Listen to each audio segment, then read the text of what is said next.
I think this is the moment to begin. Welcome, everybody. My name is Rami Targoff. I am professor of English and in this capacity today, director of the Mandel Center for the Humanities at Brandeis University. And it is my great honor to welcome all of you to this year's Race4Race conference. I'm sorry we can't be gathering in the Humanities Center in person as we had planned to be, but given how many people are here, it seems like we'll have a wonderful and rich virtual community. This conference represents an extraordinary collaboration on the part of many units at Brandeis, and I just want to acknowledge the help and sponsorship of the Classics Department, the English Department, the Medieval and Early Modern Studies program, the Office of the Dean of the Arts of Humanities, and the Provost Office, and my own unit, the Mandel Center for the Humanities. It's also wonderful that this is the first of these events to combine the classical investigation of race and the conceptions of race in the classical period with medieval and early modernists. So it represents both a collaboration across many units at our university, but also between several of our faculty, Professor Dorothy Kim and Professor Jill Christensen in particular, who are spanning these different fields. So welcome to Brandeis, and I'm going to pass this on now to one of our programs to central organizers, Professor Dorothy Kim. Thank you. Hi, everyone. So I'm going to give a couple of opening remarks. So my thanks to Jill Christensen and Dan-El Padilla Peralta and Sasha May Eccleston for collaborating with me on Race4Race Politics. As an executive board member of Race4Race, I'd like to begin by thanking the Arizona Center for Medieval and Renaissance Studies for their support in organizing the conference's logistics, from the swag, the digital taping, and program materials. In particular, my thanks to Leah Newsom for all her incredible work organizing behind the scenes, and also Jeff Way. My thanks to Cord Whitaker and Wellesley College for organizing and helping fund the keynote talk for this conference, which will be a conversation with Ibram X. Kendi about Stamped from the Beginning. Race4Race Politics began because the medievalists of color were shut out of 4 out of 5 proposed sessions where we had planned to discuss critical race theory and the medieval archive at the International Congress of Medieval Studies at Kalamazoo in 2018. The only session that was accepted was the one in which the medievalists of color were doing the emotional labor of teaching white medievalists about their white fragility. Under Ayanna Thompson's new leadership at the Arizona Center for Medieval and Renaissance Studies, she asked if those rejected were interested in coming to give our talks at an ASU symposium instead. Since the medievalists of color and the Sheikh race scholars rarely get to sit down and talk to each other about race, whiteness, their work, and the issues in our fields, Ayanna thought it would be a good time to make this a conversation across historical temporalities. We imagined that this would be a small symposium with maybe 30 to 45 people showing up. We were in shock when we arrived in Tempe, Arizona, and realized that the event had to change locations because over 300 people had registered and had flown from all parts of North America to attend.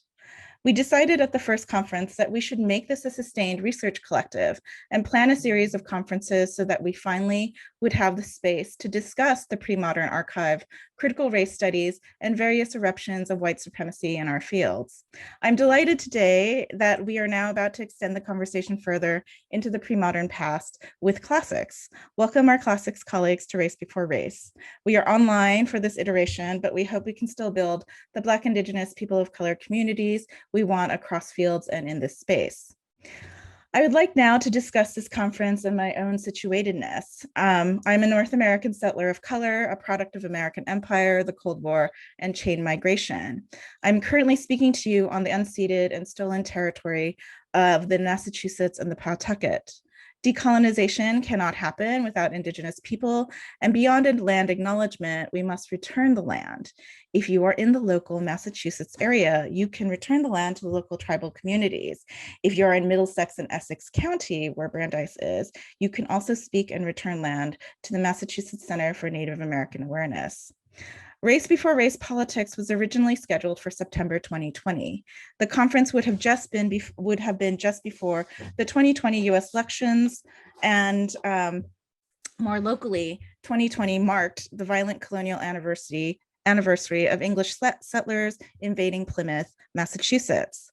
This genocidal anniversary in 2020 also coincided with the Trump administration's violent attempt to strip the Mashpee Wampanoag of their legal status as a federally recognized Indigenous tribe. This was another violent settler example of what Aileen Moreton Robinson discusses as the white possessive. In February 2021, through a court appeal, the Mashpee Wampanoag reversed this federal decision. 2020 and 2021 has been a year in which we have seen the decimation of Black, Indigenous, people of color populations in the US because of racism and COVID-19. Even with stay-at-home orders and lockdowns, we continue to see the levers of white supremacy kill Black men, women, and children on the streets, in their homes, in their cars, while playing a video game. We have watched the devastation of COVID-19 as Indigenous tribes. We have watched the devastation of COVID-19 on Indigenous tribes and in their communities, the scapegoating and violence against Latinx groups, especially in concentration camps at the US southern border. We have witnessed the return of yellow peril and violent anti-Asian rhetoric, more recently as it intersects with what Anne Cheng terms ornamentalism, in describing the yellow women biopolitics that we saw in Atlanta several months ago. We also continue during this pandemic to see attacks on Jewish and Muslim colleagues, the continued refusal to understand that transgender women are women, and the unending violence towards our disabled family and friends during this deadly global pandemic. Within our respective fields, whether classics, medieval, or early modern, we have all asked ourselves when and how we need to burn these fields down, as they have become the white supremacist historical monuments and weapon of choice in a now incredibly public and mainstream political battle for the historical past. Daniel Christmas at UNC Chapel Hill theorized the term white heritage politics to discuss white heritage literature and Confederate statues. All three of our fields run the entire spectrum of white supremacy and form a core of global white heritage politics. On one end, we have what our Shake Race colleagues have dubbed bardology. To discuss what I gather is the fan bard Shakespeare industrial complex. Bardology can also be applied to Chaucer, and I expect to Homer and Virgil. On the other extreme, we have white supremacist far-right pundits as scholars in medieval studies, happily directing violence to Black, Indigenous, people of color scholars and students, and still being platformed by the biggest global medieval studies conference at Kalamazoo, who continue to ignore the issues of physical safety for their Black, Indigenous, people of color scholars. In between this, we also have the problem that all our fields were created with the architecture of white supremacy in its bones. Our field historiographies are the interlinked stories of centuries of historical scholarship as white supremacist propaganda. But I'm not interested in trying to save these white supremacist fields. Our fields, these white historical tankers, will either die of whiteness or reckon with their white supremacist past. I am here, and Race Before Race is here as a form of what Harney and Moten describe as the undercommons, the maroon space. This conference, this collective, this space was literally created on the grounds of exile and rejection. I am invested in us as a community that centers the collective work of Black, Indigenous, people of color scholars talking about pre-modern critical race studies together. I'm interested in thinking with and about reciprocity, respect, and relation. Though our fields and our Black, Indigenous, people of color scholars are dealing with relentless public and political attacks, whether it be against critical race theory, the UK's refusal to acknowledge that racism exists in the Sewell Report, the backlash of the 1619 Project with a Make White Founders Great Again project, or even the ongoing and real far-right violence to us who dare to state that race matters in the past, that there was no white supremacist historical utopia in the pre-modern past, that our white founders, authors, historical figures were intimately connected in constructing white settler colonial genocide and global anti-Blackness. I am here for community, for some relief, for some space to think, for some breathing room. We are still dealing with a global devastating pandemic as we continue to see the global racial necropolitics of who gets to live and die. A quarter of our speakers are presenting from outside of the US. One of our speakers may in fact have difficulty remaining online during her session because of potential rolling blackouts in India, where case numbers and pandemic death multiply exponentially and devastatingly. This last year has been an unending series of trauma and grief and devastation for many of us. I want this conference and this space to be a digital undercommons where we can speak and relate, think, support, grieve, and give and create together in community. Finally, I'm interested in what conversations we can have together, what connections we can make, and what other pre-modern worlds we can imagine. I hope Race Before Race Politics sustains you. Welcome everyone, and thank you for being with us in this space.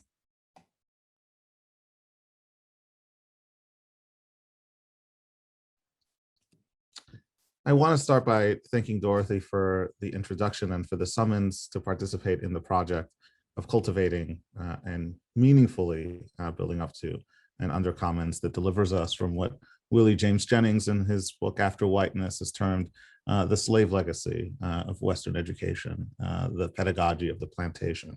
We hope to move beyond this pedagogy. We hope instead to model, as Dorothy has outlined, a space for care, support, and nurturing that will enable us individually and collectively to flourish in the work that we set out to pursue. I come to you today from the land of the Lenni Lenape peoples, and I address you through a telecommunications infrastructure that routes through their land on its syntactical ways to you.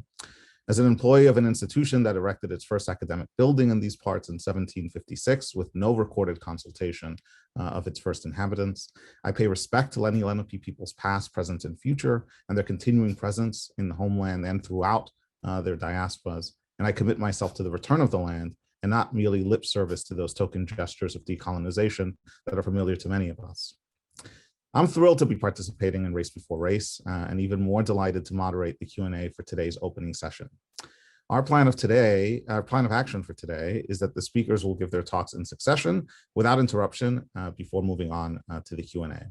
Since the bios of our distinguished panelists are in the program, I will not recapitulate their decades of good trouble or the sweep of their individually pioneering efforts to forge a more intellectually encompassing, because attentive to race and race-making knowledge practice. We'll begin with Professor Shelley Haley, whose paper is entitled Reimagining Classics, Audre Lorde Was Right. And after Professor Haley, Scott Manning Stevens will deliver a paper entitled Early Modern Indigenous Chronologies. Unfortunately, Jared Rodriguez, our third panelist, could not join us today for personal reasons. So after Scott's paper, we'll transition right to the Q&A.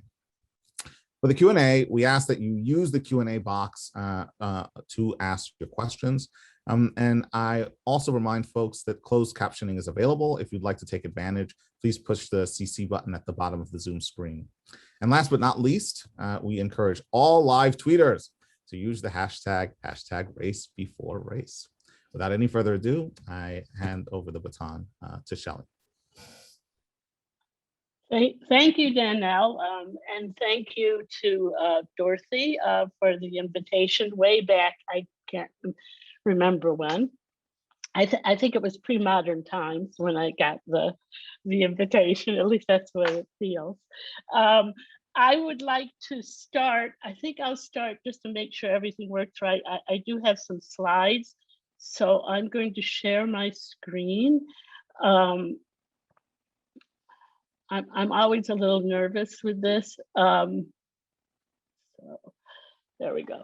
All right. So I respectfully acknowledge the Oneida Nation of the Haudenosaunee, their elders, both past and present, as well as future generations. This acknowledgement demonstrates solidarity and a commitment to beginning the process of dismantling the ongoing legacies of settler colonialism. I had planned to start this paper in a very detached way. I was going to explain the title and tell of Audre Lorde's experience with learning Latin. But then once again, anti-Blackness reared its head. George Floyd's murderer was on trial, and a creeping fear was ever present that despite devastating evidence by the prosecution, this white man too would get off. As it turned out, Chauvin was found guilty on all 3 charges. Yet, in the midst of that trial, about 10 miles away from Minneapolis, it happened again. A traffic minor infraction has resulted in Daunte Wright being shot and killed by a white woman police officer who accidentally, on purpose, shot him for resisting arrest.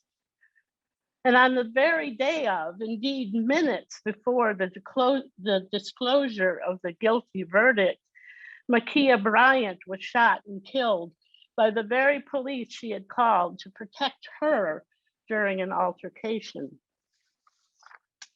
Around the same time, 13-year-old Adam Toledo was shot and killed. Body cam footage showed him to be unarmed and his hands up when he was shot. And then Andrew Brown was murdered by police in North Carolina by a shot to the back of his head, execution style. Then Mario Gonzalez was murdered by asphyxiation when police kneeled on his back and neck for 5 minutes. So now my mind turns to the idea of anti-Blackness. When did anti-Blackness begin? Was it in ancient Hellenic societies? Was it in ancient Rome? Was it in ancient Egypt or even ancient Nubia? Was it never there, but interpolated into these societies by later ones through lexicography poisoned by the bioracism and white supremacist eugenic ideology of later times? How much later? The Middle Ages, Renaissance? When? And even more importantly, why? I have written, indeed, I truly believe that the ancient Romans noticed skin color, but did not attach negative value to it. The Romans certainly suffered from xenophobia and ethnocentrism as much as the next society. But did that rise to the level of systemic anti-Blackness? As an example, here's a passage from Lucretius De Rerum Natura, Book 4, lines 1157 to 69. And there will not be a quiz, so don't worry, I'm not going to ask you to translate this on the spot. I've highlighted some words that I want to draw your attention to, particularly in line 1160, nigra melicrus est, right? For those of you who are not familiar with this part of the De Rerum Natura, Lucretius is attacking passion, and he's attacking Venus in particular. And he's talking about how passion warps the perception of the lover of his or her beloved. And so flaws become marks of beauty to the person who is so deeply in lust. So take note of those Latin words, and then I'm going to go to a very old translation because I've taken this from the Perseus Project.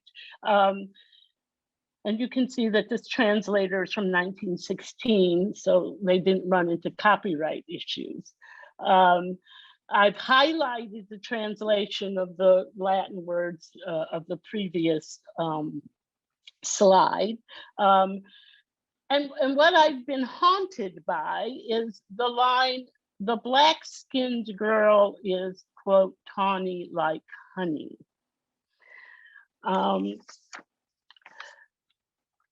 So, and then later talking about a young woman who apparently does not have an aquiline nose, and she's described as pug-nosed. And then a young woman, perhaps with lips like Angelina Jolie, is described as blubber-lipped. So Is this just an issue of translation?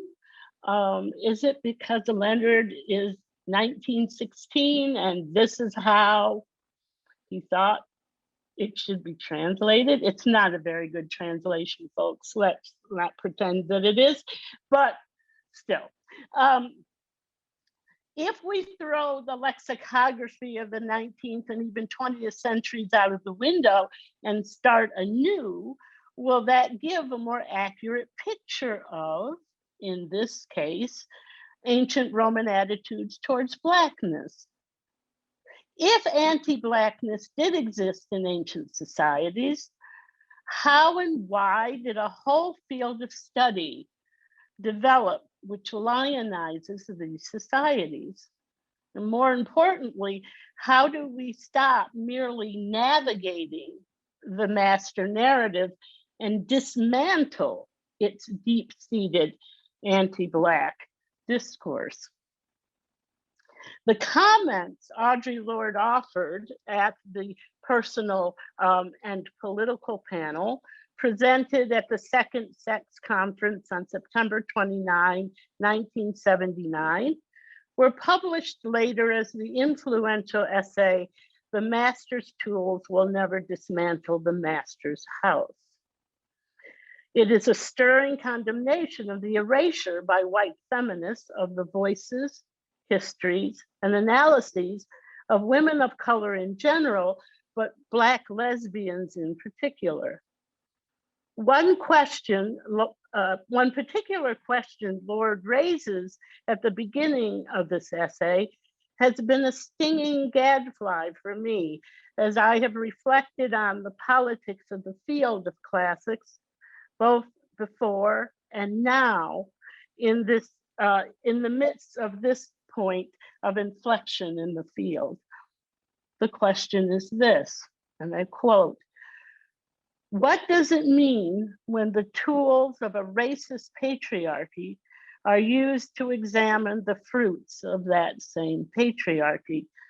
It means that only the most narrow parameters of change are possible and allowable."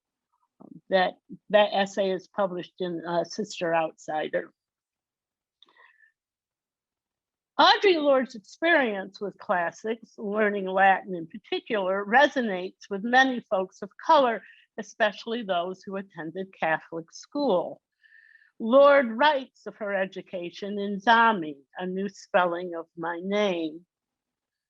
After informing us that the head of the school was in the upper echelons of the priesthood's hierarchy, he was a Monsignor, he was a sexual predator and a racist, informing Lorde's mother that he, quote, had never expected to have to take colored kids in his school, end quote. Lorde continues with her memory.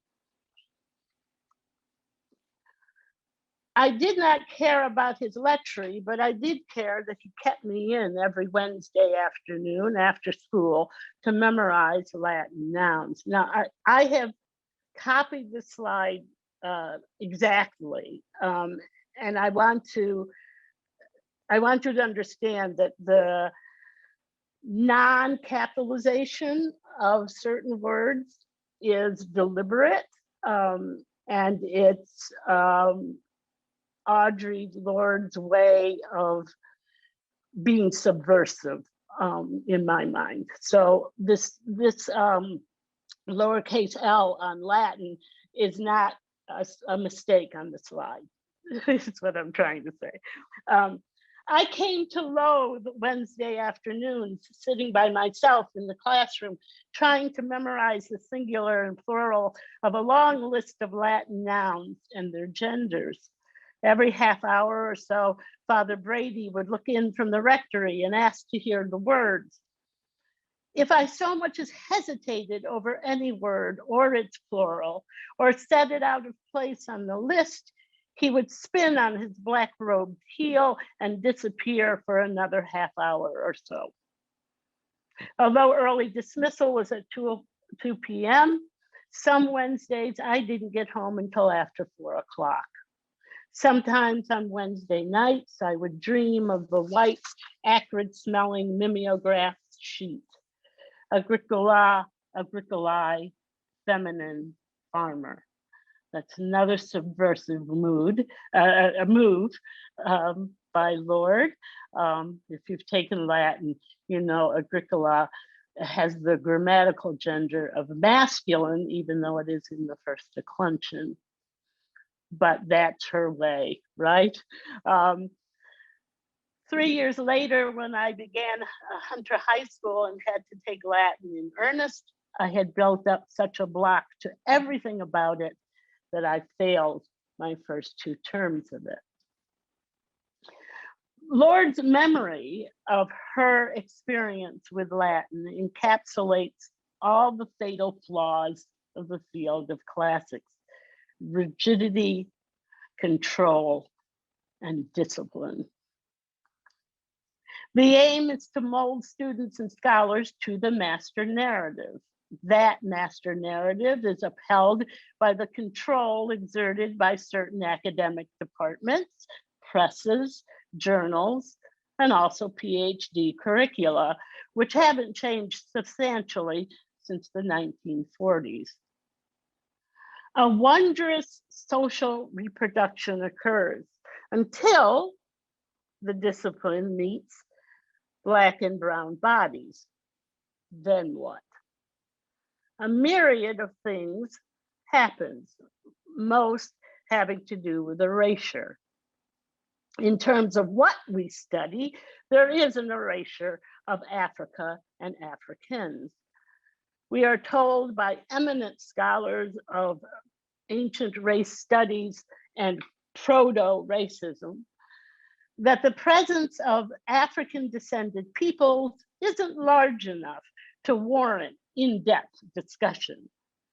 And so we are erased from history again in a kind of warped, in a warped kind of oppression Olympics. Were there no Africans?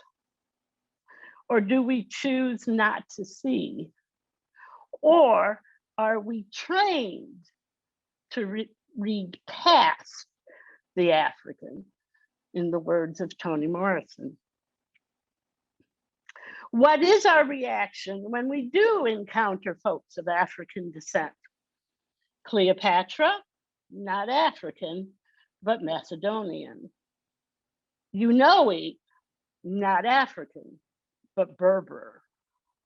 Candace, African, but stripped of her name. So we only know her by her title.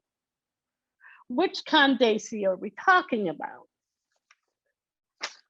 Amaniaranas, the ruler who, for a time at least, bested Augustus and the Romans? Or perhaps the Candace of Acts 8.27, whose name is harder to pin down? Why do we not discuss the Amazons of Dahomey when we discuss Amazons of Hellenic and Roman mythology?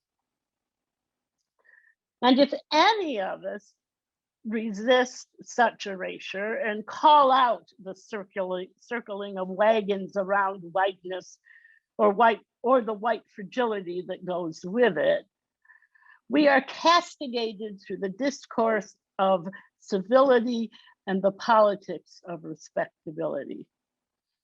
We are unprofessional, and I will note all of these terms have been directed at me. So I know this from personal experience, and I know Dan-El will second my emotion in the words of Smokey Robinson and the Miracles, right? We are unprofessional or inappropriate, or my favorite and the most recent one, verbally abusive. In this way, the worst aspects of the field are perpetuated by small-minded people. Those of us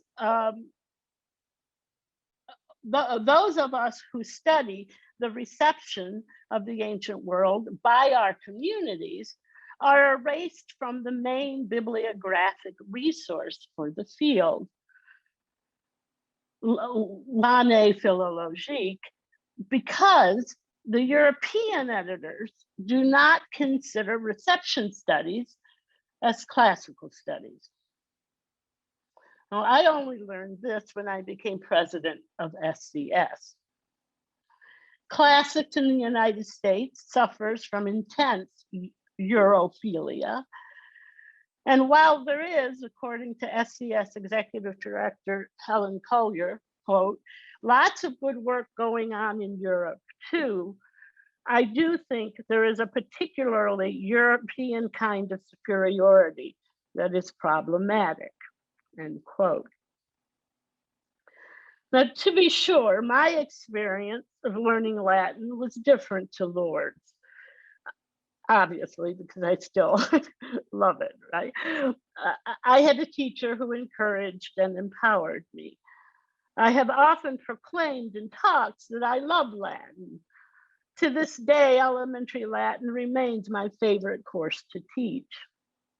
So you can understand why Lord's question, what does it mean when the tools of a racist patriarchy are used to examine the fruits of that same patriarchy, was and is unnerving to me. Can I proclaim I love Latin while at the same time wanting to burn down the field, classics, which has grown up around it, and start over? Is that even possible? Certainly, I don't hate everything about what I studied. But what I find distressing is the field's history, denial of that history, and refusal by some to change.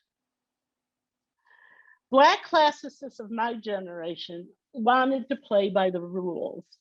We wanted approval, we wanted to be accepted. We didn't want to be dismissed by the establishment in the ways George James or William Hansberry have been. Frank Snowden was and still is the standard, even though some of his arguments are limited by the white supremacy of his Harvard training. This current generation of classicists, though, is fierce. Vanessa Stovall has given me permission to share with you her critique of non-BIPOC classicists who have made their careers, literally their careers, on the bodies of Black scholars and on what has come to be termed Black classicism. And here are some excerpts from Vanessa's Twitter thread of April 6th. But I also want to press non-Black POC in the field to really think about it. Why do a lot of y'all look to Black classicisms for your research? Is it because it's often opposed to whiteness? Do you realize with that logic, you're still centering white supremacy in your research? I really try to understand Black classicisms through understanding Black culture and theory and praxis better. Because as both a Black person and an interdisciplinary classicist, I have to understand the separate cultures I'm trying to compare. And finally, if all you can talk about is Blackness through the lens of classicism, I fear that many of you are unable to talk about what's really at the heart of Black classicism, classicism disordered through Blackness. Now, Vanessa is reacting to Black classicism as a form of classical reception where white folks are astounded by the brilliance of Black folks' embrace of the classics particularly in the 19th century. Men of African descent, such as Henry Highland Garnet, William Wells Brown, William Sanders Scarborough, are tokenized as exceptional by white pioneers in Black classicism. Instead of seeing these Black men, Black women are rarely visible in these critiques. As political actors, they are put up on a pedestal, which is nothing more than a metaphorical auction block, as proof that Black folks can succeed at classics too. I would like to conclude by drawing attention to the white savior, Black savior complex, which has arisen in classics, especially as various classics departments have become endangered. The white savior complex can be seen in the Classics in Prison initiatives. White classicists to the rescue of incarcerated people, Black folks, with little to no knowledge of the 13th Amendment, the school to prison pipeline, wealth and income inequity. It is a naked plea for relevance that reeks of pathos. Most recently, Howard University has announced the dismantling of the classics department there, the last one at an HBCU. Now, this move has been in the works for at least a decade, if not more. First, they eliminated the major as the first step, and then there was a name change that followed. The reaction of white classicists outside of Howard to Howard's situation was deep distress, framed by a response of, "We need their perspectives." Suddenly, it became the job of Black scholars and students to be the saviors of classics. But here's the rub. Since its founding at Howard as one of the original departments there, it has been staffed predominantly by white instructors. And the few Black professors have been mainstream and traditional. When I taught at Howard in the late 20th century, I received a thunderous and very public scolding from Frank Snowden because I had the audacity to teach my students that Cleopatra was Egyptian instead of Greek. It was that mainstream rubbish that students at Howard received and perhaps still receive. One of the chief critics of Martin Bernal's Black Athena taught at Howard. So I assume their perspectives refer to those of Howard's students. And it turns out that often they are no different from the perspectives of any other traditionally trained, instructed classic students. What is different is that they are students of color who attend a university founded because of a white savior reaction to white supremacy and color slavery. Now, currently, there is a lot of hand-wringing that classics is being appropriated by white supremacists. But this is not new. We need to acknowledge that classics was forged in the crucible of white supremacy. The white supremacists are not appropriating something they built. Just changing the name of the field without conscious and deliberate dismantling of the white supremacist, anti-Black ideological framework of the field will not be changed and will not be transformative. I know I have posed more questions than solutions. I honestly don't know what the solutions are. But I do know, to repeat Audre Lorde, the master's tools will never dismantle the master's house. Thank you.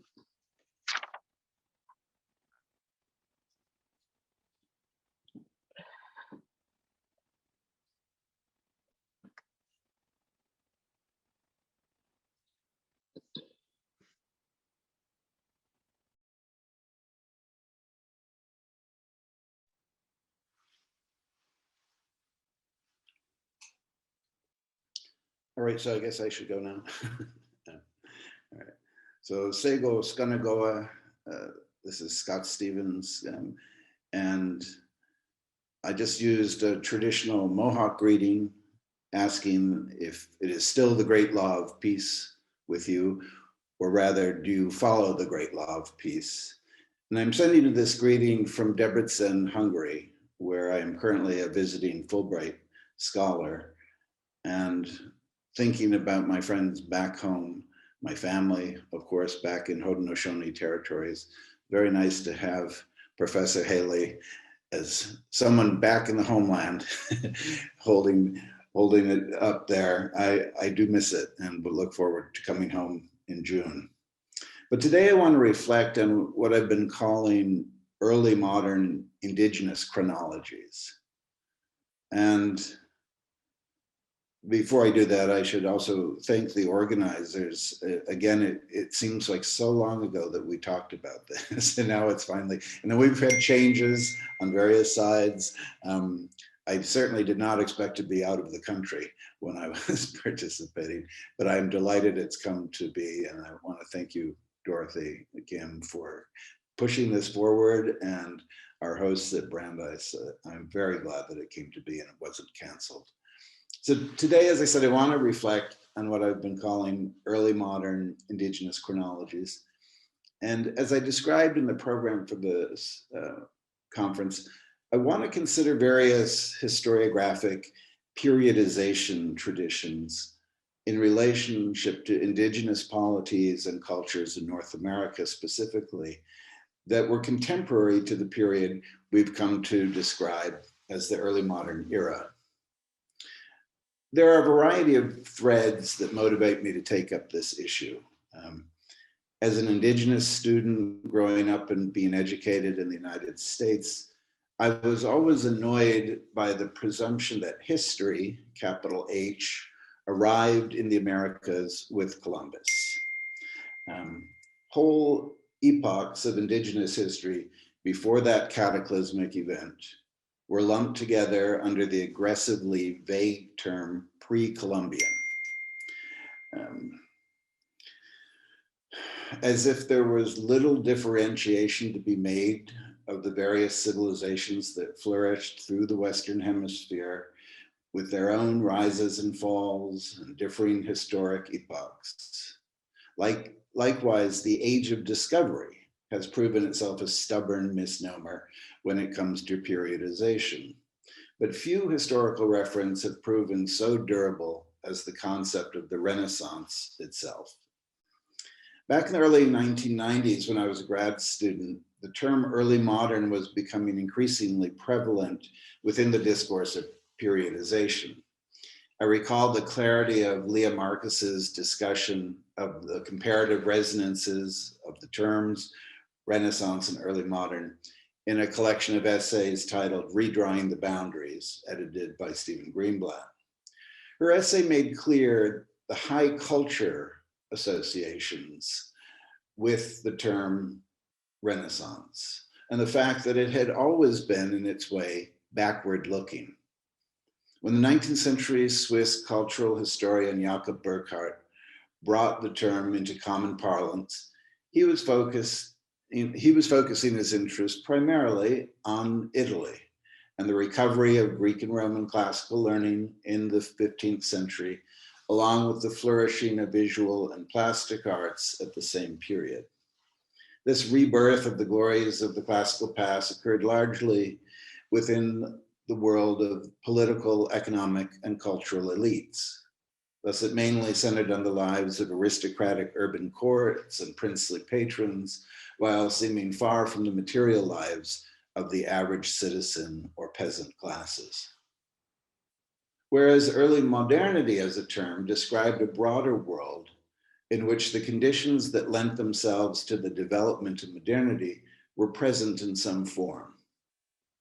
The impact of the improvements of navigation, for instance, or the Protestant Reformation and the printing press, they all pointed the way forward towards an epochal change that would move us toward those conditions we came to call the modern age. In this term for that era, I found a place for my own indigenous culture, that of the Haudenosaunee, whose interaction with Europeans and other indigenous nations during this period was in fact constitutive of early modernity. Far from having history brought to the Western Hemisphere from Europe, it was the interactions with the larger, now global world that helped create the foundations of modernity. And indigenous peoples around the world were part of that foundation. Long distance travel was not new to the world. There had been the Silk Road in Asia, the long distance road networks of the Inca Empire, the oceanic settlements and explorations of the early Polynesians, and the trade routes connecting the Mississippian mound builders with the distant Southwest and Pacific, all before Columbus sailed the ocean blue. We privilege Europeans' so-called age of discovery because the Academy inherits and promotes the historiography focused on European accomplishments and hegemony. You rarely hear about the long distance travel, explorations, and supposed discoveries of another people.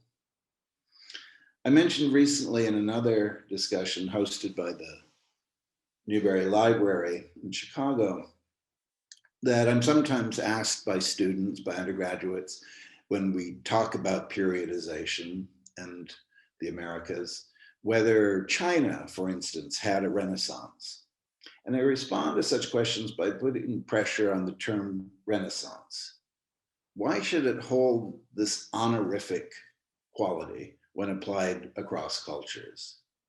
In such formulations, I always detect a whiff of cultural uplift, to which I am severely allergic and like to call out.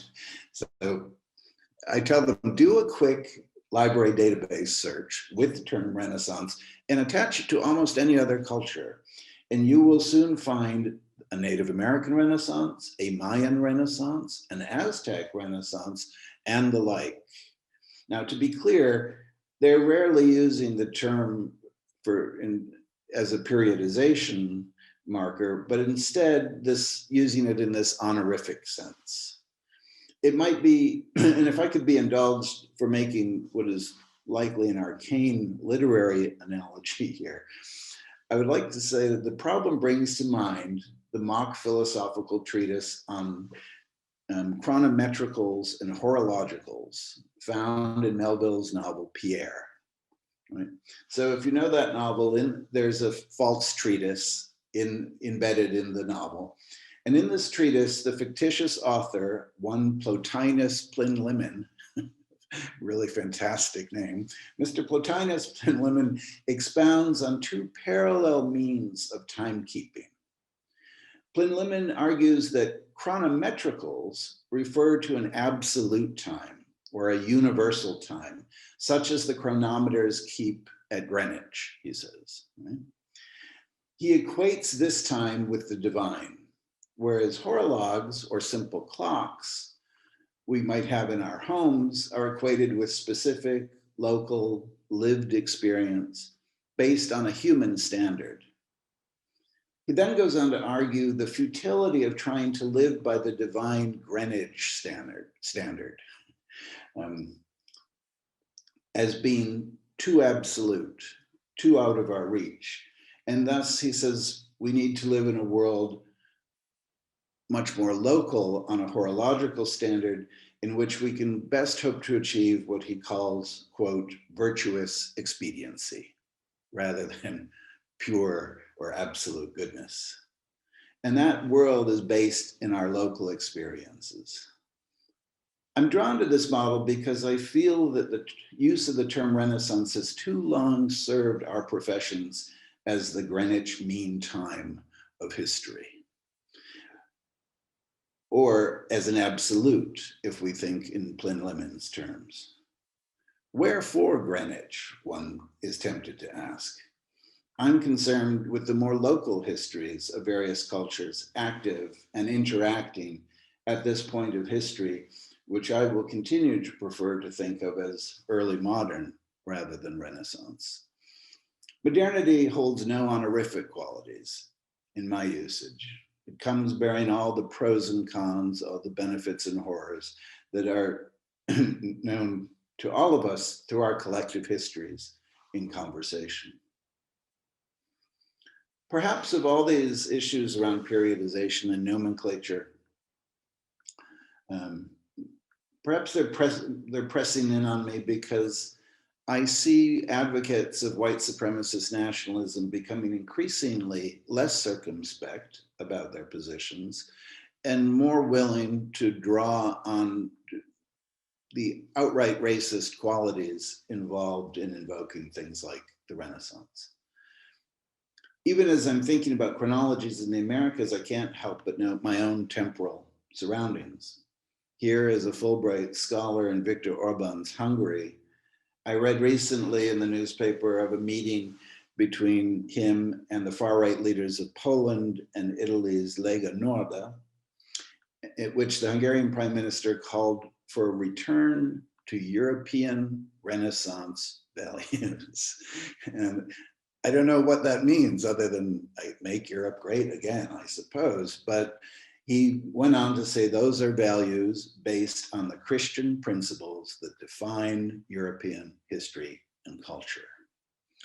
So in this call for a new European Renaissance, I have to return to this notion of chronologies and think, how are we using those periodical models? How do they still seep in to our educations and our thinkings about the past?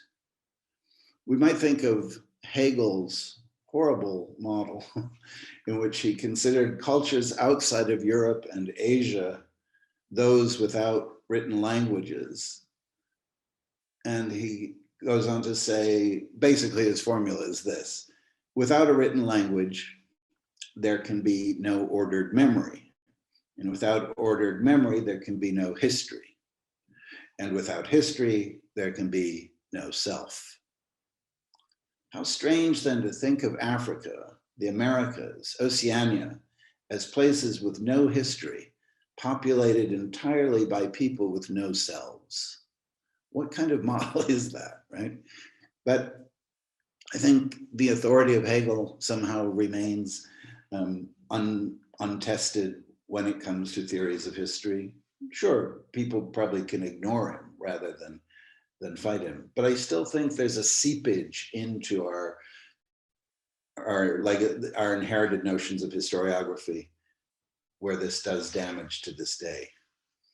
Somehow this notion that history could only arrive in those places with alphabetic writing or the arrival of the book, and by that book I nod to the arrival of the Christian Bible, still seems to be prevalent in the thinking, vague as it may be, of people invoking a greater historic past for Europeans over other peoples. For Europeans, alphabetic writing conferred on people a cardinal component of civilization, and without it, all they saw was yawning lack. But I want to return to the horologicals of my own culture, the Haudenosaunee, who for millennia have maintained our languages and culture within our homelands and in modern day diaspora under considerable pressures from our European invaders. This we have done largely through our oral tradition and the use of wampum belts as mnemonics for the keeping of that history. But such histories are hotly debated by European missionaries and colonists ever since the 17th century. Distrusted for not being written, discounted for having no archive, and just as often dismissed as fables from the past. Primary among the difficulties faced by the European historians that first attempted to write histories of the Haudenosaunee Confederacy was the general lack of writing that they encountered in the Americas. The Jesuit chroniclers of New France acknowledged this problem as one that might ultimately defeat their historiographic task in writing our histories. One missionary wrote, quote, "We cannot go very far back in our researches in their history, as they have no libraries other than the memory of their old men. And perhaps we should find nothing really worthy of publication anyway." It's the sense that, well, there's not much there in the first place, and therefore, why pursue it? The above statement is telling because it reveals the persistent and enduring authority of the written word over oral traditions and cultures, and the nascent techno-ethnocentrism of early modern Europeans. That particular manifestation of ethnocentrism contributed greatly to the racialized version of the same prejudices well into the 19th century and beyond. Besides the absence of a written history of Iroquois, was the absence of another primary indicator of civilization there, the permanent city or town, the civis of which civilization is marked. With scant architectural evidence of an urban presence and relatively little in the way of what we might call manufactured goods, the Haudenosaunee people could be lumped into the macro category of the savage with little or no problem.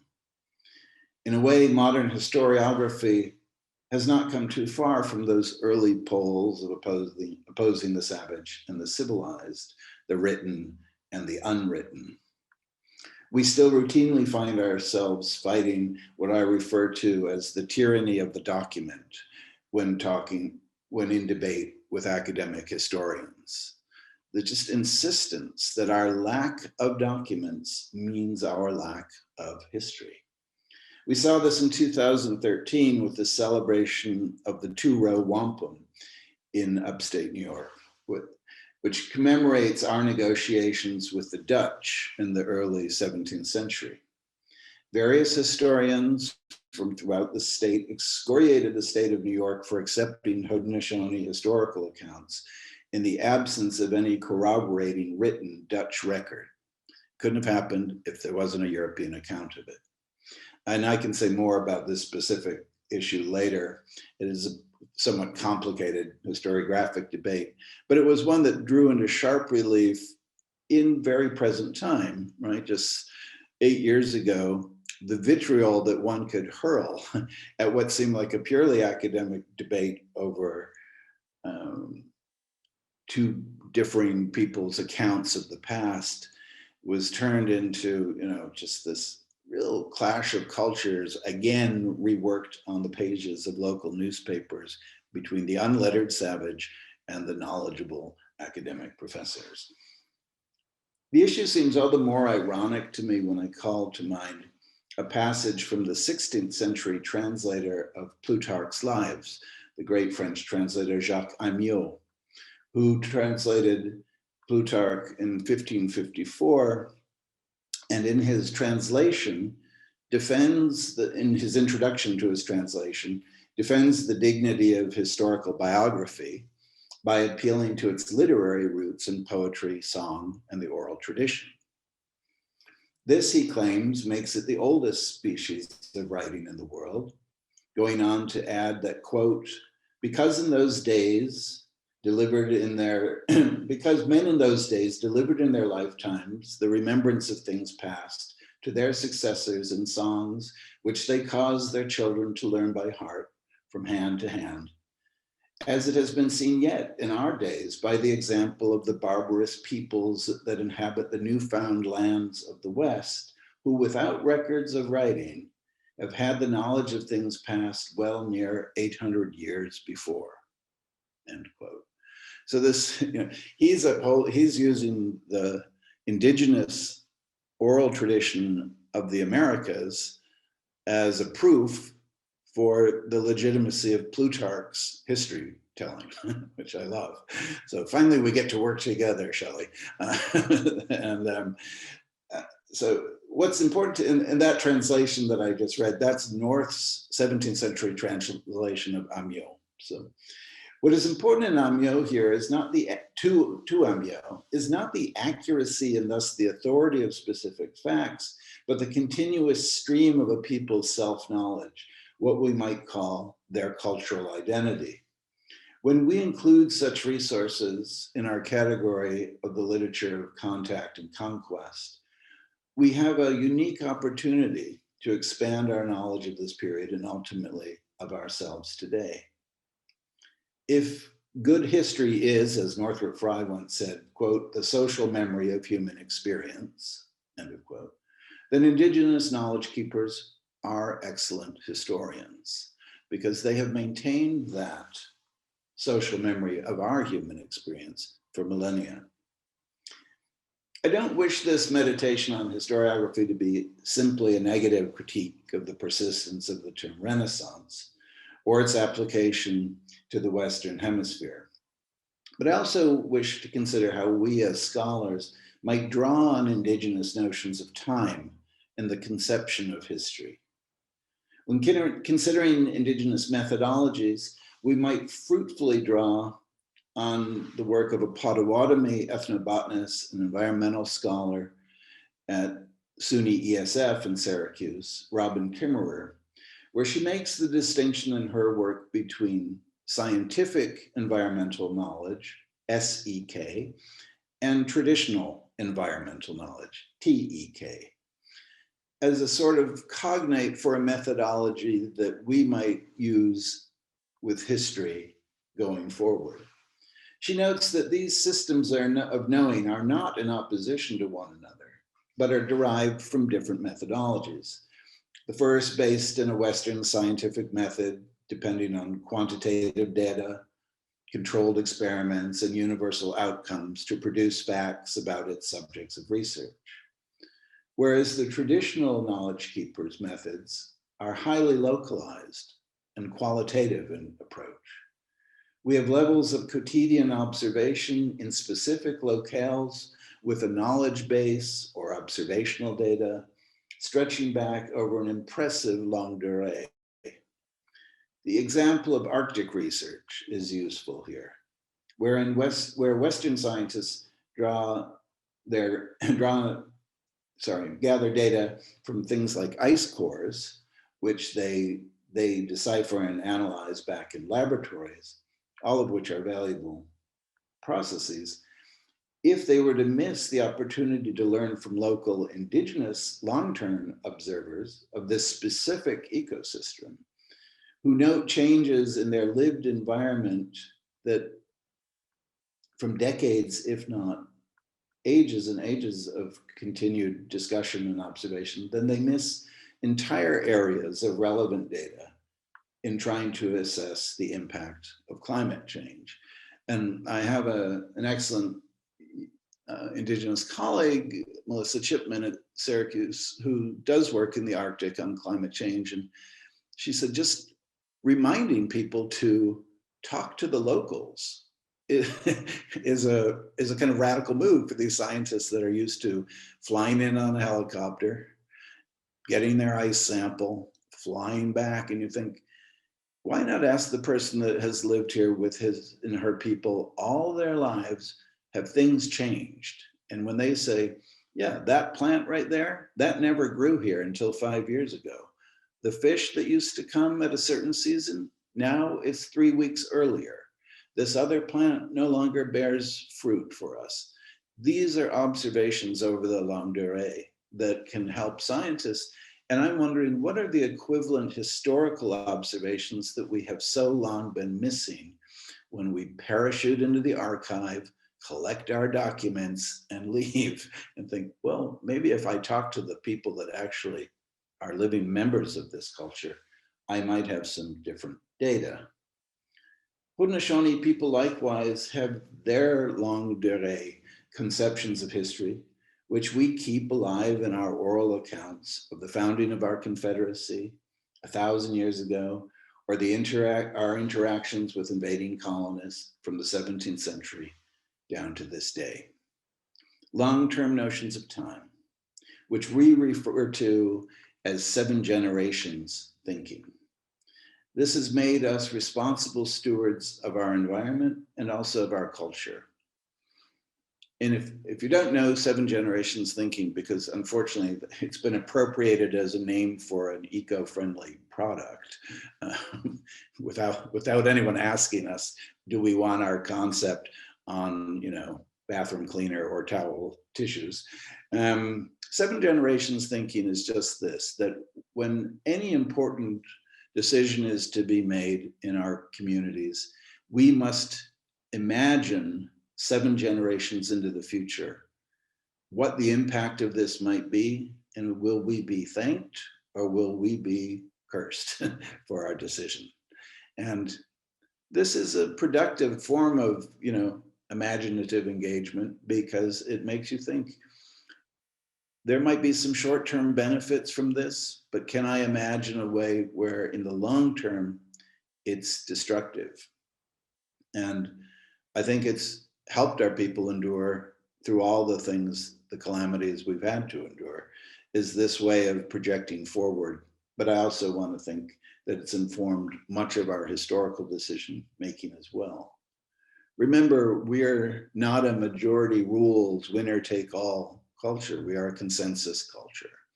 And that 7 generations thinking is part of our, what I call an ethic of sustainability, that has really marked what I think is special in many indigenous cultures across the world.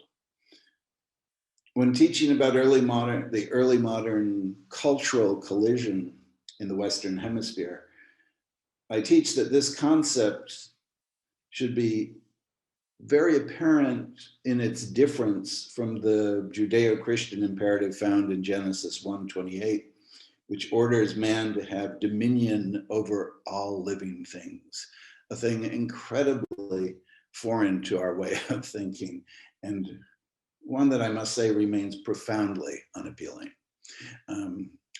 This notion of the control, the dominance over nature, I just can't get my head around it. Not that it could be done, but that it should be wanted to be done.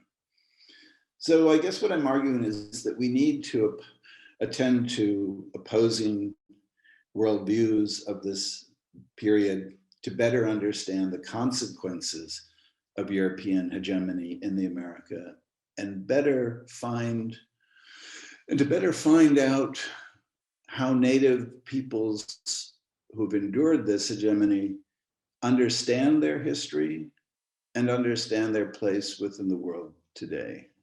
This is kind of the main focus of my thinking on this area. And again, I have no specific answers to these, but I think the questions point us towards increased engagement with those fields of information, of data, which the Academy has long ignored or delegitimized in its quest to retain the hegemony it has over our voices. So I want to open our Q&A by extending my deepest gratitude to Shelley and Scott for the papers and for the invitation to reimagine and to open ourselves up to questions that are of necessity destabilizing for the disciplines in which we inhabit, but that can at least open up a space in which to imagine new futures. As questions start coming in to the Q&A, and a reminder to all of you in attendance to please deposit questions in the Q&A if you have them when you have a moment. I thought I'd begin with a question that routes its way through both of your presentations. I'll use Scott's language here of the tyranny of the document and its centrality to Western European modes of extractivist practice and knowledge building, and pivot to Shelley's paper. My question to both of you is whether we can, in the Euro-American Academy, imagine forms of disciplinary practice that are not beholden to the tyranny of the document in ways that will lead to generative disciplinary futures. I ask this because Scott's talk, I think, very clearly laid out some of the avenues available to us in doing this. But as Shelley's remarks made clear, a discipline like classics, with its insistent fixation on text and on particularly embedded modes of textualization, may have a very difficult time of realizing this. And so I thought I'd open it up to both of you to reflect on how a meaningful move away from the tyranny of the document would manifest itself in the demolition and reconstruction of the disciplines that are best known to both of you.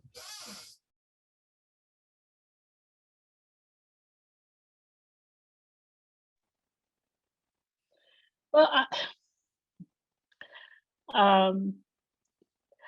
I think what we have to do, for me, it's not just the tyranny of the document or the text, it's the tyranny of the lexicon.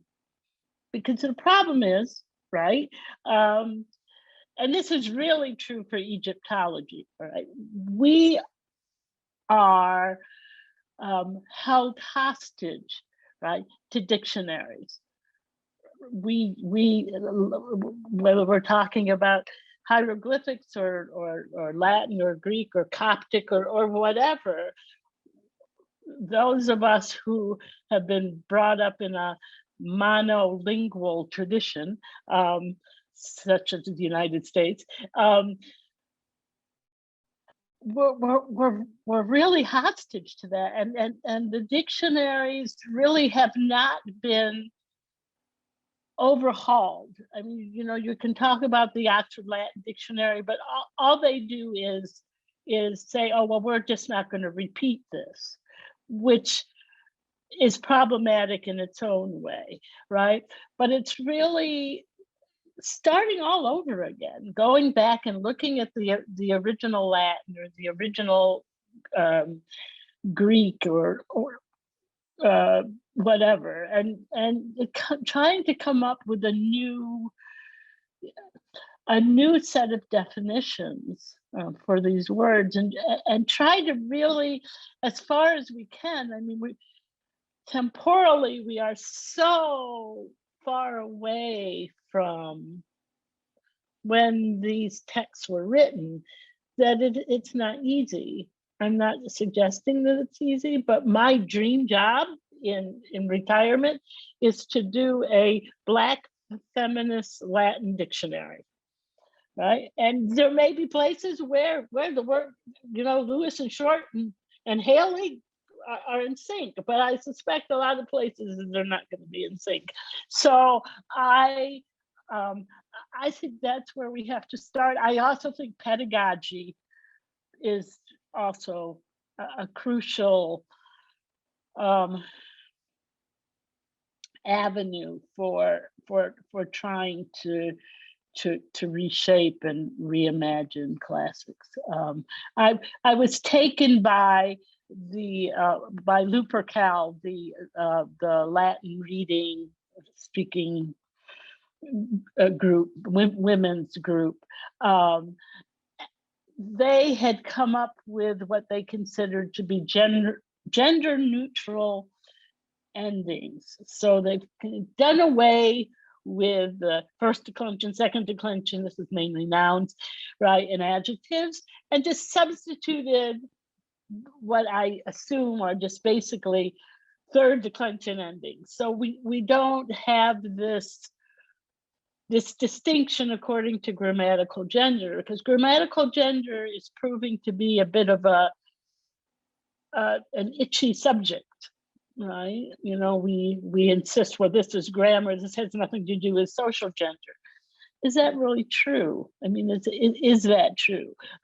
So yeah, I don't know if I've answered your question, Dan-El, but I do think part of it is getting back to the locals as far as we can, like Scott suggested. And it's hard when 2,500 years separate you, but I think it's possible. I do. I think it's possible. But it does mean sort of leaving the baby, but throwing out the bathwater. Yeah. You're still on mute, Scott. Thanks for that, Dan-El.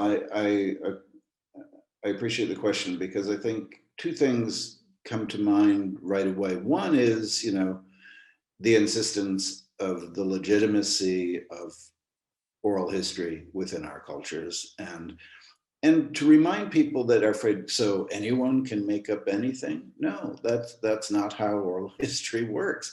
As I said, we are a consensus culture. There is always someone to correct a mistake in the historical record as it's kept. Like, that's just not how it's done. I always tell my students, we all have big families, many of us. You have aunties that will say, that's not true. That's not what happened in your own family history. Somebody steps in. And so to think that it's in kind of unregulated field of history making is naive at best.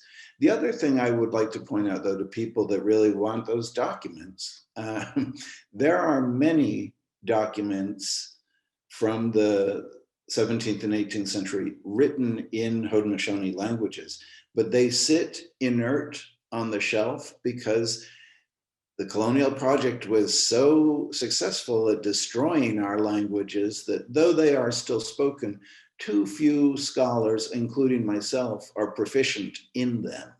And so, it's to know that those works are there. And remember, it has its own challenges. Everything, because it wasn't regularized, the orthography or any of the grammar, so-called, everything is written however that person heard it phonetically and decided to render it.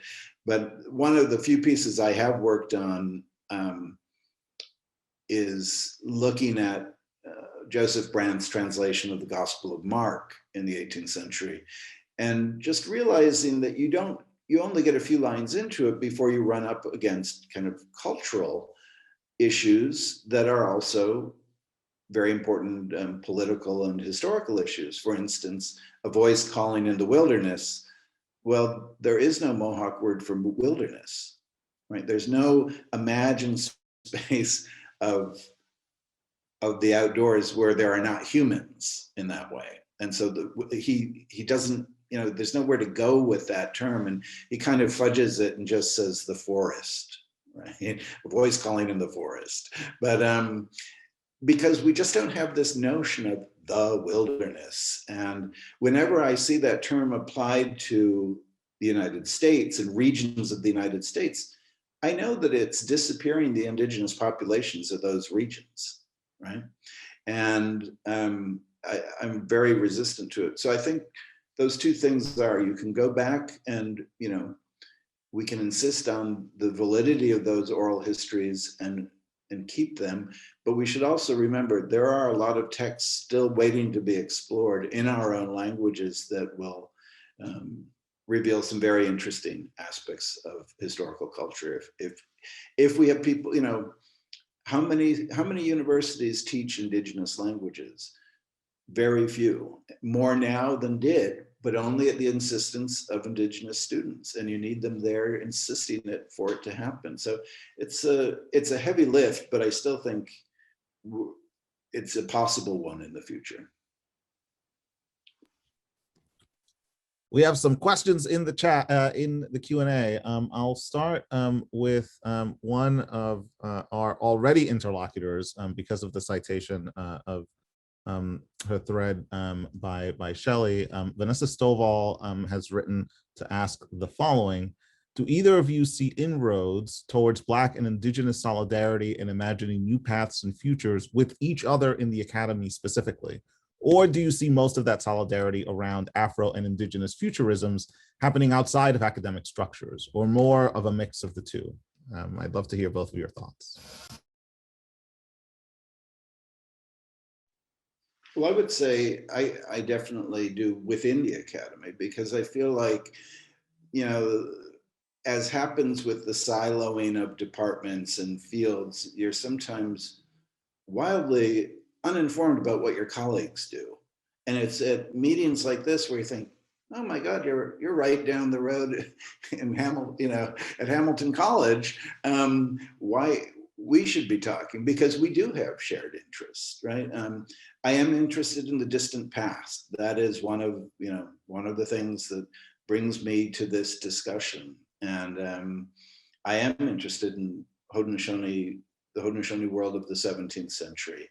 And I'm interested in those, Native people like Samson Occam, who, started out with Latin and then moved on to Greek when he was educated. And at one point, when asked, his opinion on the founding of Dartmouth College, whose funds were diverted from the native college he thought he was raising funds for to become this other place, he writes in a letter that he thinks alma mater will be to alba mater in the future to associate with native students. And I just think those little Latin joke that it's a kind of, putting pressure on saying, I am learned in the way you want me to be learned. I'm also aware of what you're doing on the side and what you're doing. And so I would love there to be more collaboration.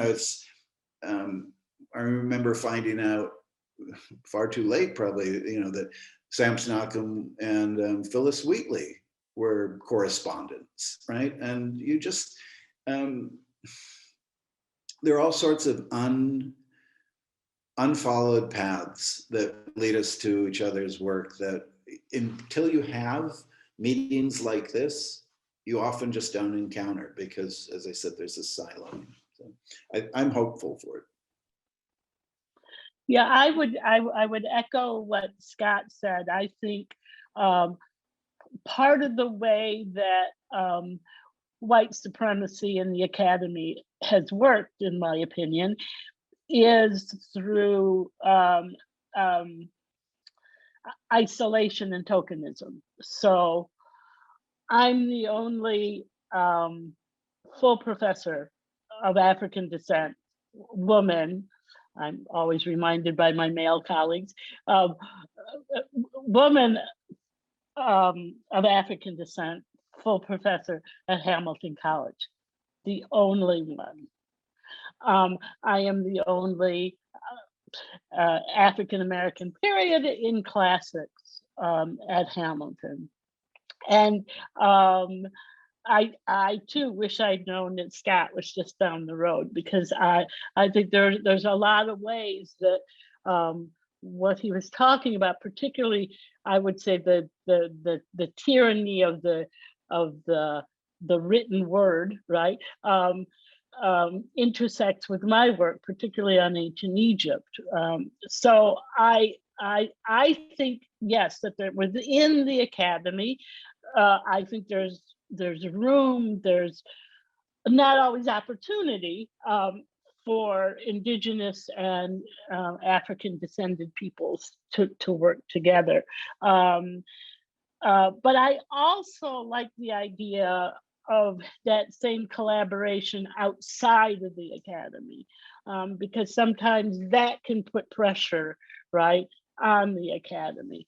So I'm for collaboration wherever, anywhere, right? And I loved your analogy about the family history, because I have in my family there's Onondaga, right, heritage, and so I can remember, I would be telling the story, and it was my grandmother who would say, no, that isn't what and I hear myself doing it with my children, right? And so this is the way my daughter pushes buttons with me, is she'll start talking about something that happened when she was a child, and I go, that didn't happen. And she'd go, yes, it did, Mom. You just don't remember, right? And I'm going, what? She can make some stuff up, I'm telling you. But anyway, so I think oral history is super important, and I think this insistence that it's not real history, right? It's not real history because it's not written down, is really harmful. I really do believe it's harmful. Yeah. So I don't know if that answered Vanessa's questions, but thank you for that question. Yeah. The next question is about memory too, and about individual and collective forms of memory. It comes from Tara Wells, whom it's great to see in the Q&A. For personal background, Tara writes, I am a classic student of Creek descent and often find myself questioning my own authenticity as Indigenous because of the very lack of documentation or written family history, as you've described, on a more collective level of group cultural identity. I only know what has been orally told to me in past family members, and as the generations continue, there is less and less for me to even be told. So, and this is now addressing Scott, you spoke mainly about collective history, but I'm wondering if you think that corresponds in the same way to kind of more individual history and personal identity. And do you think the same problems exist there with people not listening to or believing our BIPOC scholars in particular, I mean, with our personal experiences, especially as relevant to our academic interests and knowledge? Well, thank you very much for that question. I think, partly one answer to that is this whole, Race Before Race conference experience, this gathering, is partly testimony to the fact that our experiences, our personal experiences, are important within our academic lives and within the academy itself, and that those attempts that we experience along the way of being silenced, marginalized, not listened to, ignored, told we don't know what we're talking about because we don't come from a certain knowledge base, delegitimized, all those things we have the responsibility to hold people to accountability about them, and saying the academy can't persist in silencing our voices. I'm thrilled that there's a Creek classicist out there, and I want more rather than less, because you will bring something unique to it, and find, as one always does, some kind of parallels that you didn't expect, some kind of intersections with the distant past, with a faraway culture that you didn't expect. I remember when I was a kid reading something from one of the old New York governors, like DeWitt Clinton, who said that the Iroquois, as he would have called us, the Haudenosaunee, he said, are the Romans of the New World. And I thought, wow, we're Romans. And I thought, maybe the Romans were the Haudenosaunee of Italy. I don't know. But the sense that these kind of strange interconnections are things that are worthy of following, but especially your experiences, all of our collective experiences as scholars of color, these matter. And as I said, to me, this is what Race Before Race is about. I can't have imagined this as a possibility when I was a graduate student. And I was a graduate, I graduated in 97. It wasn't 1,000 years ago, but it seems like a completely different world. And I'm so glad, and that's where I am glad that they change and we make them change, and we're going to keep making them change by doing this. But yeah, thank you for your question. I think that I think these personal experiences are important.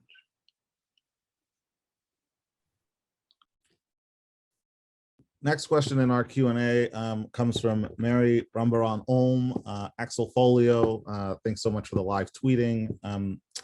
The question is for Professor Haley. As a medievalist, there is so much crossover in terms of how our fields were founded and how they operate and the anti-Blackness in the fields. I was struck by how these similarities are also found in how previous Black and non-Black people of color have operated in the field in the past, and how this was much about survival in the field for them, and it still is. I am of the camp of burn the fields down. Yeah. I don't think people understand when I say this, that we have opportunities to build something together. Right. This question may be unanswerable, but I was wondering what your thoughts are on how we continue to burn things down.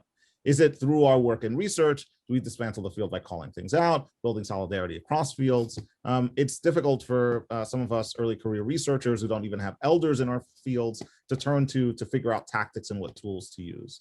Thanks so much. Wow, yes, thank you. I think the biggest enemy for Black, Indigenous, people of color scholars, whether in classics or in pre-modern and early modern studies, I think the biggest enemy is isolation. I know myself, there were many times when I considered leading classics because I was so incredibly lonely. I had no one to talk to about my work. The people I did talk to dismissed it as not classics. When I was working on, I think it was Be Not Afraid of the Dark, and I wanted to come up with a Black feminist translation of that description of Skibali in the Moretum. And I remember showing it to a white feminist colleague, and she said, well, you can't translate it that way, because that's not what the dictionary says. And I go, let go of the dictionary. I mean, neither are these the translation of the Black scholars, the male scholars, who some of whom happen to be Black. Their translation isn't straight from the dictionary either. So I think it's in meetings like this are incredibly important,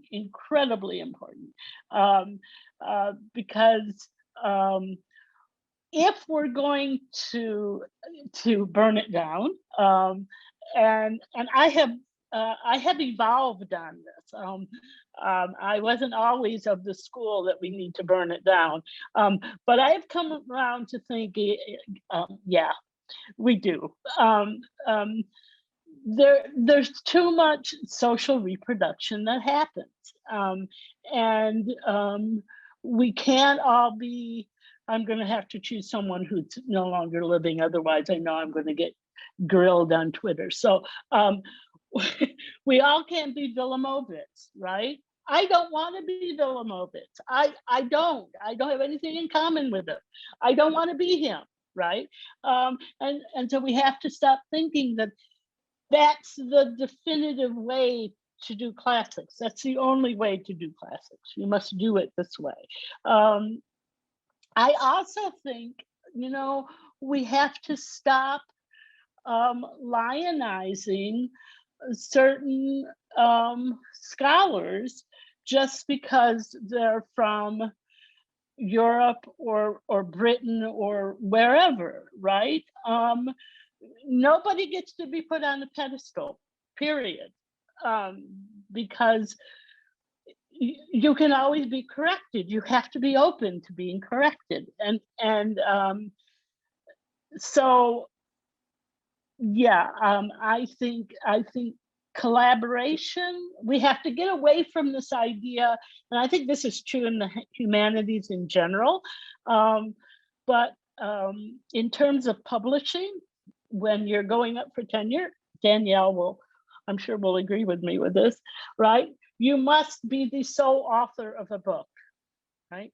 I know in some institutions, edited volumes do not count towards tenure, right? You have to be the sole author of the book, right?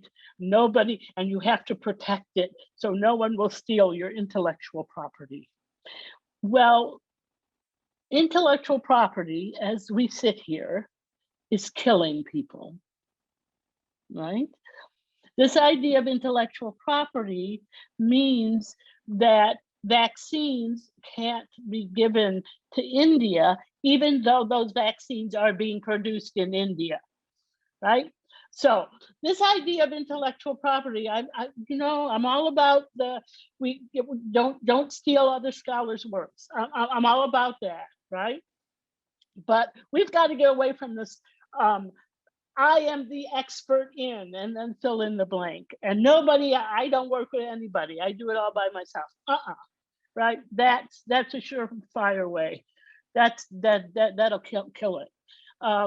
We want classics to be like a phoenix, right? We want it to rise anew from the ashes, right?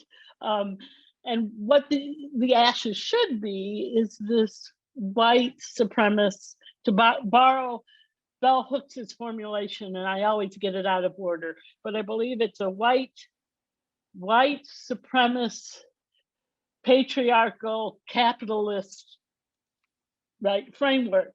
That should be the ashes, and from it comes a phoenix based on collaboration and cross-disciplinary work. And yeah, so yes, yeah, but it's not going to be easy, right?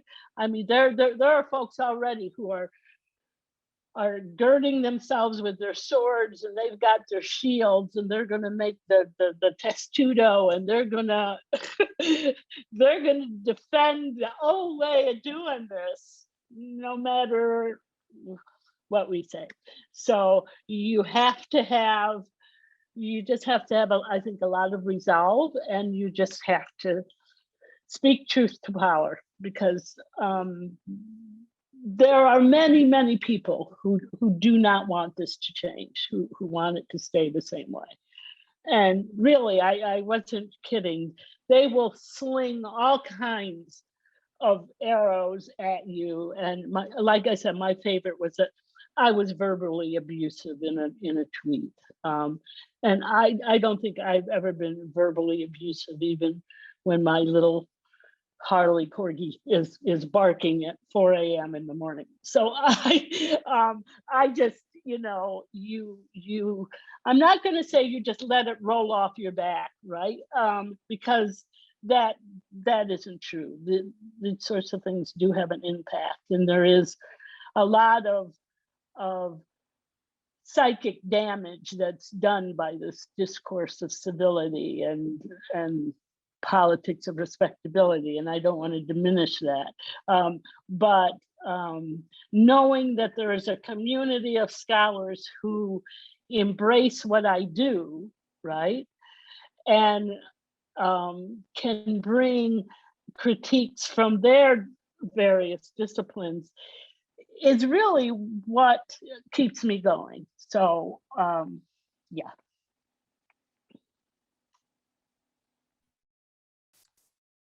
Yeah, I'm especially taken, Shelley, with your comments about intellectual property, and I want to think along with one of Scott's observations earlier about the role of certain kinds of practices in internalizing and socializing for us the idea that this knowledge that we seek to produce and are engaged in producing is somehow individual property and not part of a collective. Kim Hall has this great question in the Q&A. I wonder if Professors Haley and Manning can talk with each other about memorization as pedagogical practice. How is this related to memory? The isolation and punitive aspects of this are apparent from Lord's account. I assume this is not the case in indigenous practice. Should we be recuperating memorization? And I thought about intellectual property as I read Kim Hall's question, because it occurred to me that the fixation, especially as documented in Shelley's paper, on a certain kind of drilling and discipline is central to the conversion of knowledge into a form of individuated property. It's part of this commodification logics that I see as obtaining in Lord's account and also in other accounts of discipline in the field. Professor Hall has invited us to think about how memorization works in dialogue with pedagogical practices that both of your papers attend to. And so I wanted to open this space up to both of you to engage with Professor Hall's question. Well, I rely a lot on memorization in my pedagogy, but the way I explain it to students is I do it to rescue their memories from the tyranny of technology. You know, the students are so used to Googling something, or rather than they'll Google the same thing 5 times instead of like memorizing it, right? I think it was Julius Caesar. If I think, I can't remember, maybe it was book 6 of the Gallic, his commentaries on the Gallic War. He's talking about the Druids, right? And he's just talking about their educational system.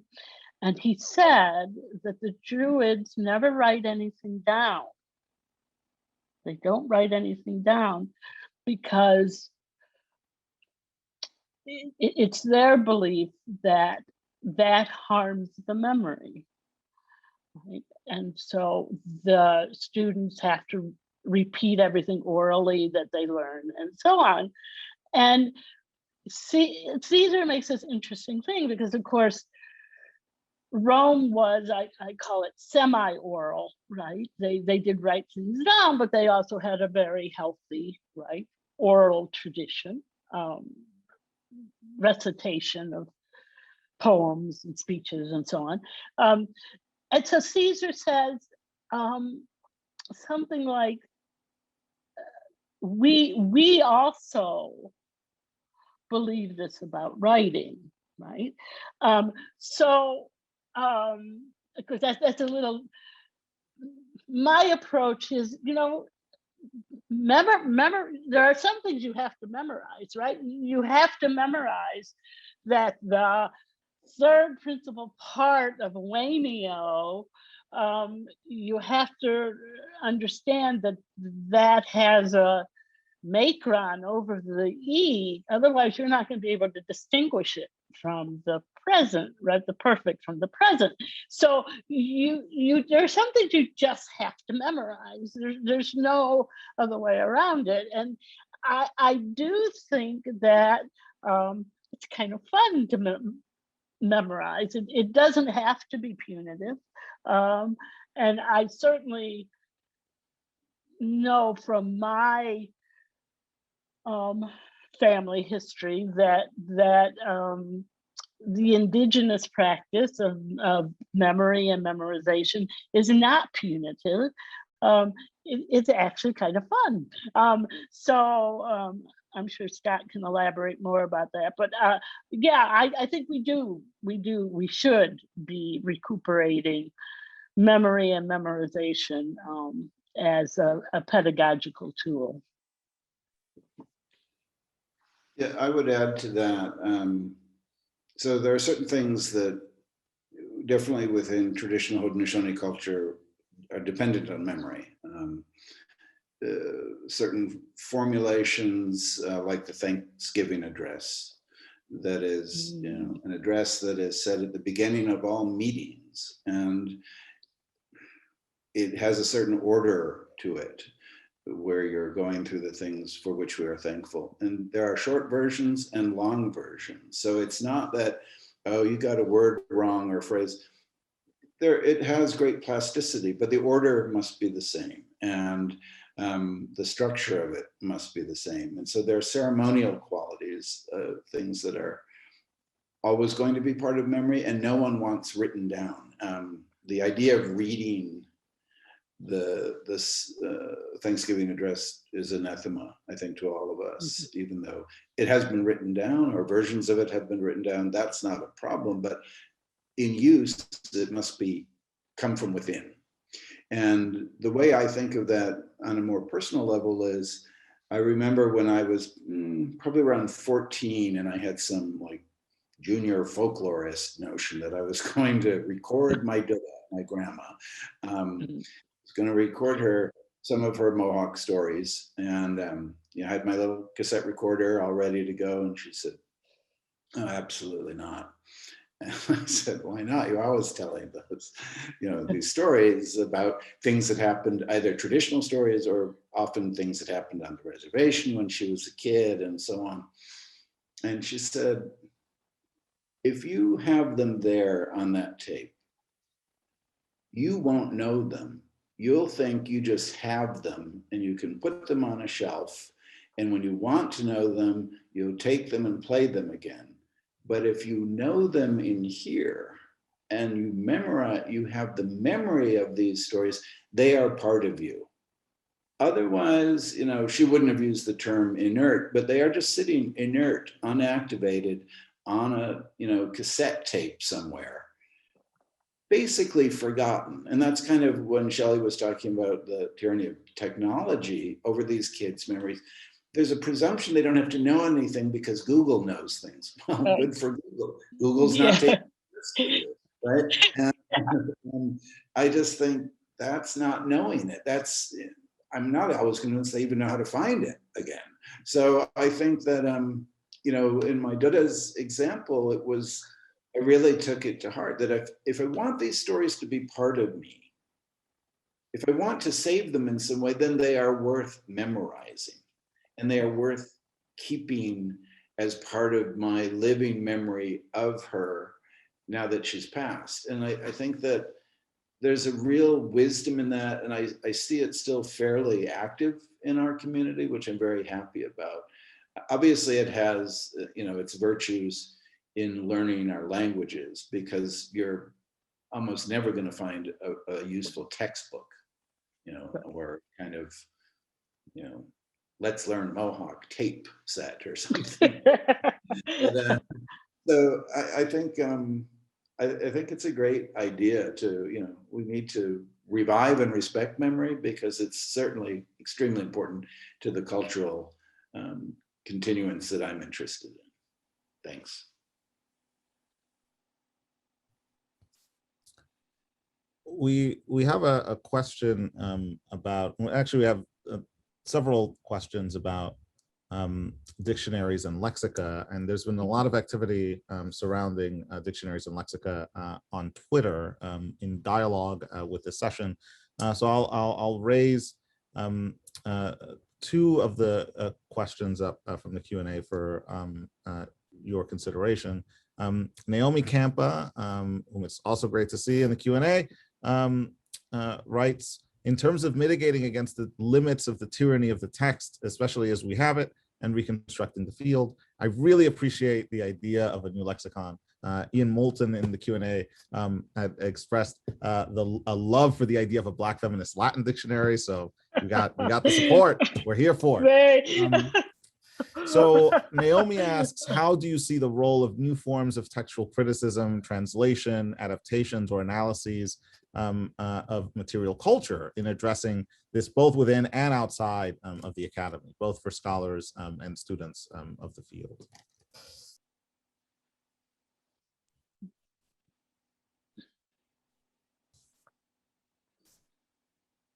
We soon with the big questions. I'm also thinking a lot these days with the work of my colleague Erika Valdivieso on liberation philology and on the work of Jessie Little-Doe Baird's commitment to the recovery and study of lexica for indigenous languages. So these are just some pathways that we can chart in our final few minutes to finish.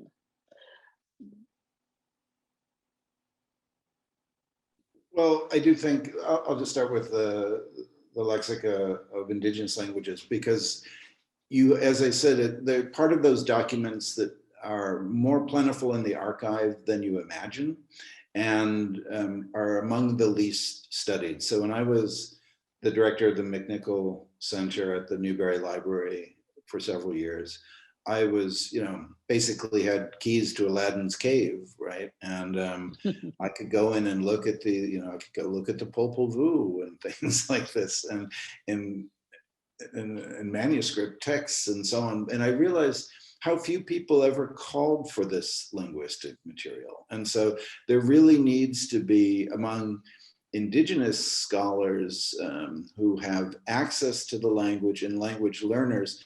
And this is the other great, just a sideline about Indigenous language learning. It is something that inevitably involves community engagement, because you're not going to go to some, grand old fez wearing, bearded white professor at Harvard and say, could you tell me about these Mohawk verb endings? No, they're not going to know that. You're going to go to your aunties and uncles and say, I don't understand how this works. And I remember when I was working on the piece of the translation of the Gospel of Mark, asking one of my uncles who had not gone, past high school or finished high school, about a construction that Brandt is using. I could read it, I could sight read it well, but I still wasn't getting the meaning. And he said, well, I think really what he's saying is this, this, and this. And then he started laughing. I said, what's so funny? He said, here you are, Mr. PhD, you professor, coming home to the kitchen table type of situation, sitting down with your uncle who didn't finish high school, and I'm teaching you. So, I said, that's the beauty of this type of learning, of this type of project, is that it sends us back to those other knowledge bases that aren't acknowledged within the academy or some title, but are absolutely vital for the retention of our culture. And I'm delighted that, I know and am related to L1, primary language speakers of Mohawk, because it's such a precious commodity. And some of the things I want to do would be absolutely impossible without it. And so that's just a kind of shout out to those people that push for community engagement and scholarship and collaboration, because I don't see how you could do Indigenous language work without it, right? It's not something you do in the ivory tower, that's just not a place for it. So that's one take on it. Yeah, I think one of the major issues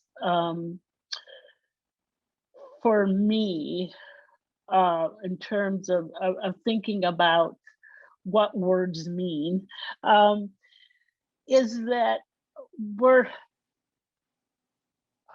there's a taint, I think, in philology of positivism. And so it's this idea that Latin and Greek are out there; they are external to me. This goes back to what Scott was saying about the stories of his grandma. That you had to know them, right? To know them, they have to be part of you. Well, I think the study of classics is just the opposite. I think classics, particularly because of the Enlightenment and Romantics and whatever, there's this idea that right, Latin, Greek, ancient world studies, whatever, that's external to me. And so I can look at it objectively, and I can come up with these meanings, not knowing that in fact, or not realizing, or maybe just not caring, that I bring all of me to that, right? Whether you want to admit it or not, whether you want to acknowledge, the feminist framework of social location or standpoint or whatever, the truth of the matter is, you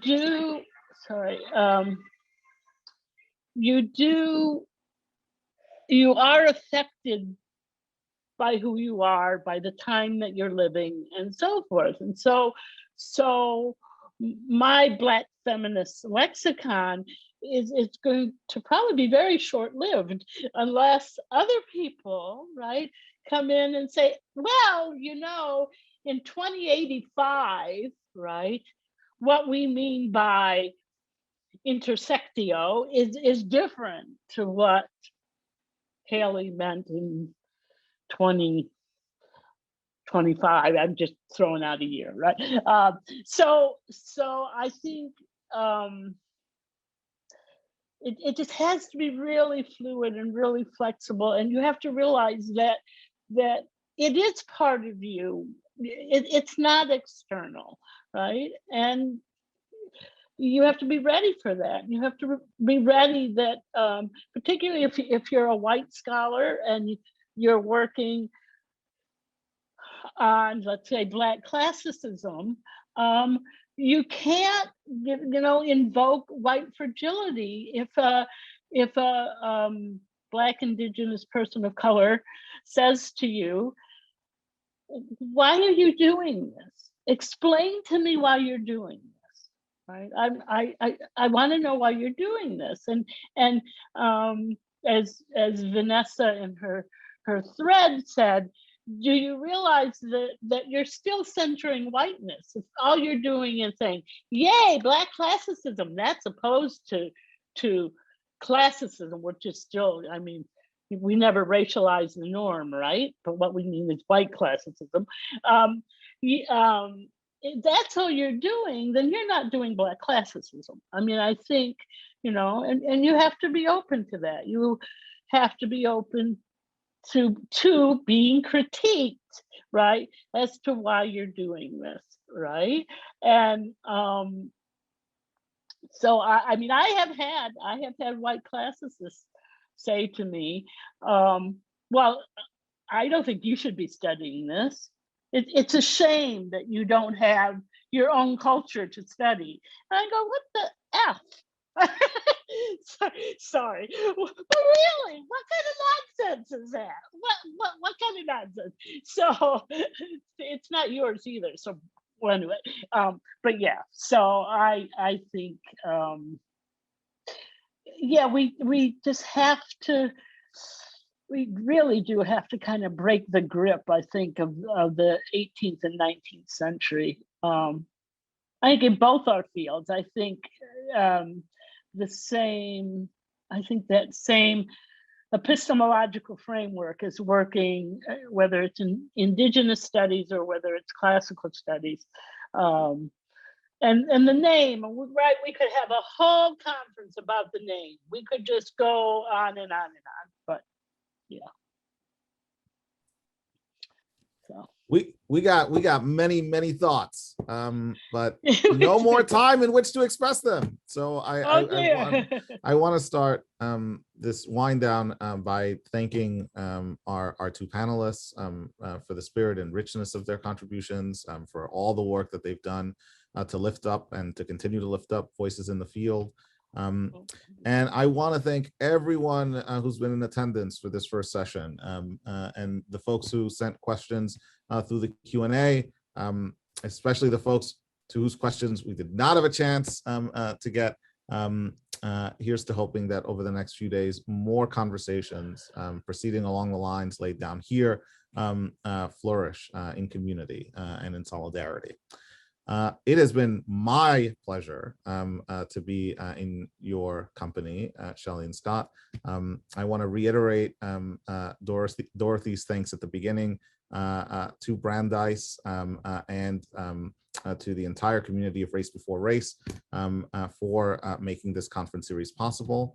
And I alert everyone to our events over the next few days, beginning with a coffee talk on online safety from 2 to 3 p.m. EDT today, and continuing with our panel tomorrow, same bat time, on white heritage politics, with a follow-up coffee talk, as well as a pre-recorded conversation release later that afternoon featuring Ibram Kendi. So thank you all very much again. This has been a real treat and delight. Many daps to Shelley and Scott for their incredible papers.